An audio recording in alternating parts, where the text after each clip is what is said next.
Hi నమస్తే నేను Eshwar welcome to Zee special. ఆంధ్రుల కోసం పోరాడిన ఓ మహా వ్యక్తి అమరజీవి అయ్యాడు. తన ప్రాణాన్ని పణంగా పెట్టి ఆంధ్ర రాష్ట్రం కోసం పోరాడాడు. చివరకు ప్రాణాలను వదిలాడు. ఆయనే పొట్టి శ్రీరాములు. ఆయన మరణించి 57 ఏళ్లు పూర్తయ్యాయి. సరిగ్గా ఇదే సమయంలో రాష్ట్ర విభజన అంశం తెరపైకి రావడం యాదృచ్ఛికమే కావచ్చు, కానీ సమైక్యవాదులు ఆయన పేరునే ప్రస్తావిస్తున్నారు.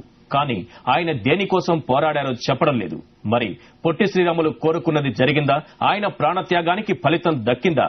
ఇదే ఇవాల్టి జీ స్పెషల్.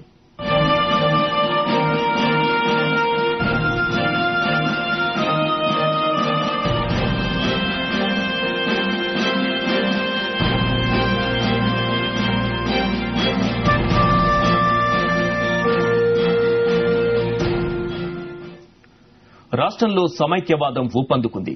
ఎక్కడికక్కడ ఆందోళన, ధర్నాలు, నిరాహార దీక్షలు. వీరందరికీ స్ఫూర్తి పొట్టి శ్రీరాములు. తెలుగు వారికి ప్రత్యేక రాష్ట్రం ఉండాలంటూ 58 రోజుల పాటు నిరాహార దీక్ష చేసి ఆత్మార్పణ చేశారు పొట్టి శ్రీరాములు. ఆంధ్రుల గుండెల్లో అమరజీవిగా మిగిలిపోయారు. ఇప్పుడు సాగుతున్న ఉద్యమానికి ప్రేరణ కూడా ఆయనే. అసలు అప్పుడు అమరజీవి చేసిందేమిటి? ఆంధ్ర రాష్ట్రం ఎలా ఏర్పడింది? పచ్చి మంచినీరు కూడా తాక్కుండా ప్రాణాలను తృణప్రాయంగా ఎంచి చేసినటువంటి ఆ మహా ఉద్యమ ఫలితం ఈ రోజు కొంతమంది స్వార్థానికి బలైపోతుంది అనేటటువంటి మాట వాస్తవం. కొన్ని రాజకీయ పదవుల కోసం ఈ రోజు ఈ రాష్ట్రాన్ని చిన్న భిన్నం చేయాలనేటటువంటి కార్యక్రమం.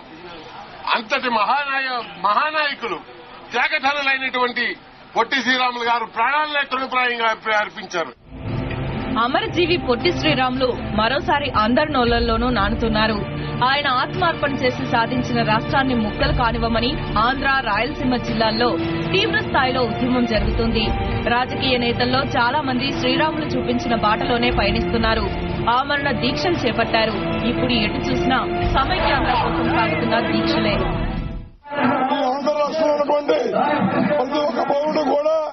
ఈ సమైక్యాంధ్ర కోసం పాటుపడాలని ఈ వేదిక ద్వారా కోరుకుంటూ, సోదరులారా, కొంతమంది ఈ రాష్ట్రాన్ని ముక్క చేయాలని చూస్తారు. మీరు ఏదైతే పొట్టి శ్రీరాములు గారు వారి ఆశయం మేరకు మనకి రాష్ట్రాన్ని కానుకేశారో వారి యొక్క ఆశయాన్ని మర్చిపోకుండా మనందరూ పాటుపడాల్సిన అవసరం ఉంది. మర్చిపోకూడదు సోదరులారా. మనమందరూ కలిసి ఉంటేనే కలుస్తూ ఈ రాష్ట్ర ప్రజలు కలిసి ఉండాలి. మీకందరికీ చైతన్యం వేడుకుంటూ తెలుగు వారంతా ఒక్క రాష్ట్రంగా ఉన్నారంటే దానికి మూల కారణం పొట్టి శ్రీరాములే అని చెప్పాలి.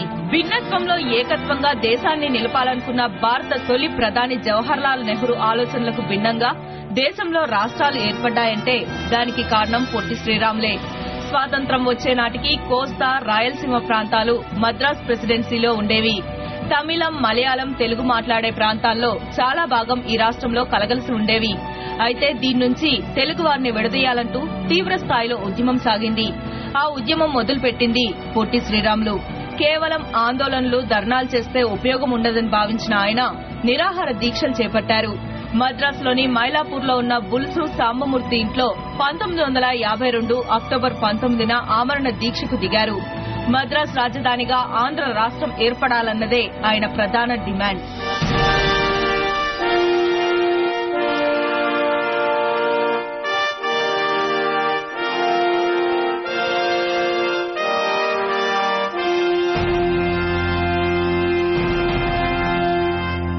ఉమ్మడి మద్రాసు రాష్ట్రంలో మలయాళీలు, కన్నడికులు, తెలుగు వాళ్ళు, తమిళులు వీళ్ళందరూ కలిసి ఉన్నారు. కాబట్టి ముందు ఉమ్మడి మద్రాసు రాష్ట్రాన్ని, అవిభక్త మద్రాసు రాష్ట్రాన్ని, ఇప్పుడు తమిళనాడు అంటున్నారు, అప్పుడు మద్రాసు రాష్ట్రం అనేవాళ్ళు, ఆ అవిభక్త మద్రాసు రాష్ట్రం నుంచి ఏ భాషా ప్రాతిపదిక మీద విడగొట్టాలి, తెలుగు జిల్లాలకు స్వతంత్ర పాలనా విభాగంగా పెట్టాలనే కోరిక ఆ విధంగా ముందుకొచ్చింది.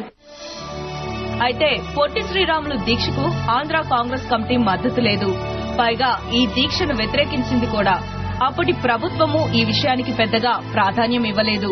రాజకీయ నేతల సపోర్ట్ కూడా ఆయనకు దక్కలేదు. కాకపోతే ప్రజల్లో మాత్రం సానుకూల స్పందన వ్యక్తమైంది. దీక్ష శిబిరాన్ని సందర్శించే వారి సంఖ్య క్రమంగా ఎక్కువైంది. దీంతో రాజకీయ నాయకులు శ్రీరాములు దీక్షకు మద్దతుగా ముందుకు కదలక తప్పలేదు. రోజులు గడుస్తున్నా ప్రభుత్వం మాత్రం దిగిరాలేదు. చివరకు 58 రోజుల పాటు నిరాహార దీక్ష కొనసాగించిన పొట్టి శ్రీరాములు డిసెంబర్ 15, 1952న అర్ధరాత్రి సమయంలో ప్రాణాలు వదిలారు.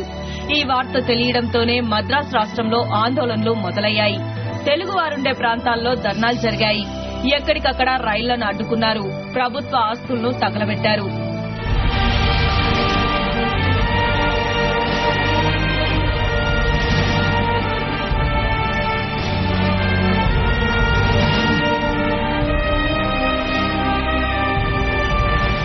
చివరకు డిసెంబర్ 19న ఆంధ్ర రాష్ట్ర ఏర్పాటుకు సమ్మతిస్తున్నామంటూ ప్రధాని నెహ్రూ ప్రకటించడంతో పరిస్థితులు అదుపులోకి వచ్చాయి.